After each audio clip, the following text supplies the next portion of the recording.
Hello, Bachcho. Let's read the question first. And the question says, three normals are drawn from the point C, 0 to the curve y square is equal to x. The value of C for which the normal other than the axis of the parabola are perpendicular to each other is. Option A is 1 by 4, option B is 3 by 4, option C is 2 and option D is 3. तो सबसे पहले हम इसका की concept लिखेंगे. तो इसका की कॉन्सेप्ट क्या होगा कि आपके पास जो नॉर्मल की इक्वेशन होती है, इक्वेशन ऑफ नॉर्मल, वो आपके पास क्या होती है, y is equal to mx minus 2am minus am cube. ये आपको इसमें यूज करनी है.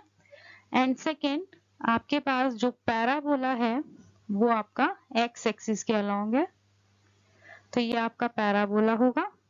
एंड इस पैराबोला में आपके थ्री नॉर्मल ये पॉइंट C, 0 से होंगे. तो फर्स्ट ये आपका ये नॉर्मल होगा, ये आपका सेकंड नॉर्मल होगा एंड एक्सिस के अलोंग आपका थर्ड नॉर्मल होगा. तो एक्सिस के अलोंग जो नॉर्मल है उसे छोड़ के बाकी जो दो नॉर्मल है वो दोनों आपस में परपेंडिकुलर हैं.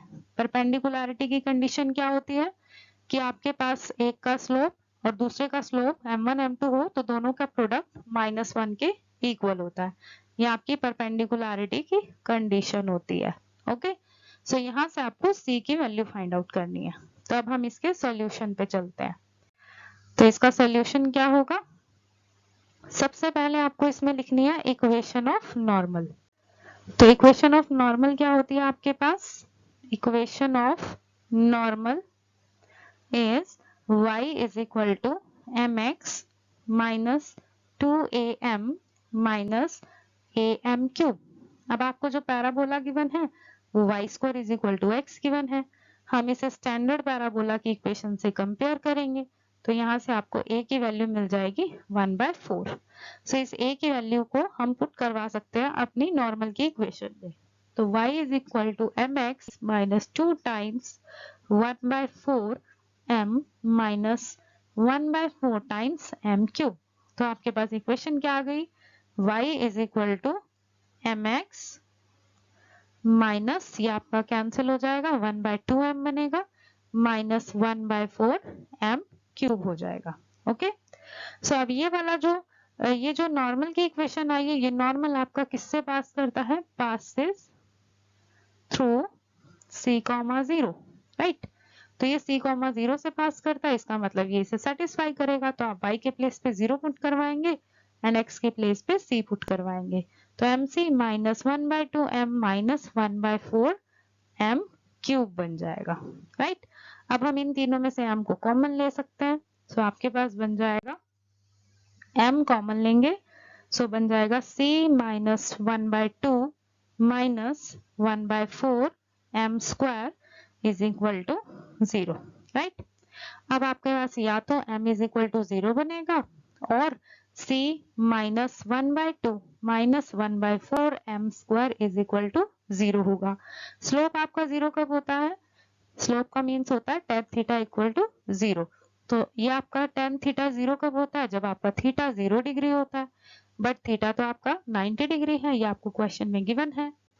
तो इसका मतलब आपके पास c minus 1/2 minus 1/4 m square equal to 0 बनेगा. या हम इसे इस तरह से भी लिख सकते हैं, m square by 4 is equal to c minus 1/2 and m square is equal to 4 times 2c minus 1/2 बन जाएगा. ये इससे कैंसिल हो जाएगा. तो आपके पास m स्क्वायर किसके इक्वल आ गया, 2 टाइम्स 2c माइनस 1, राइट. तो अगर हम इसमें अंडर रूट अप्लाई करें बोथ साइड तो आपके पास m की वैल्यू क्या आ जाएगी, m is equal to plus minus 2 times under root c minus 1/2. हमने 2 को कॉमन लिया एंड 4 बना के अंडर रूट के बाहर 2 लिख दिया. तो आपके पास ये आ गया. अब आपके पास क्या गिवन है, नॉर्मल्स के लिए 4 अदर नॉर्मल्स के लिए जो एक्स एक्सिस के अलोंग नहीं है उनके लिए आपकी ये वैल्यू क्या होनी चाहिए, ऑब्वियसली c माइनस 1/2 की वैल्यू पॉजिटिव होनी चाहिए, मतलब ग्रेटर देन 0 होनी चाहिए। बिकॉज अगर अंडर रूट के अंदर नेगेटिव वैल्यू आ जाएगी तो वो आपको इमेजिनरी वैल्यू देता है, बट हमारे नॉर्मल तो रियल है, इमेजिनरी नहीं है, इसलिए आपकी जो स्लोप होगा नॉर्मल्स का वो कैसा होगा, रियल होगा। तो इसका मतलब अंडर रूट के अंदर जो वैल्यू है वो आपकी पॉजिटिव होगी, मतलब c की वैल्यू 1/2 से आपकी ग्रेटर होगी, राइट।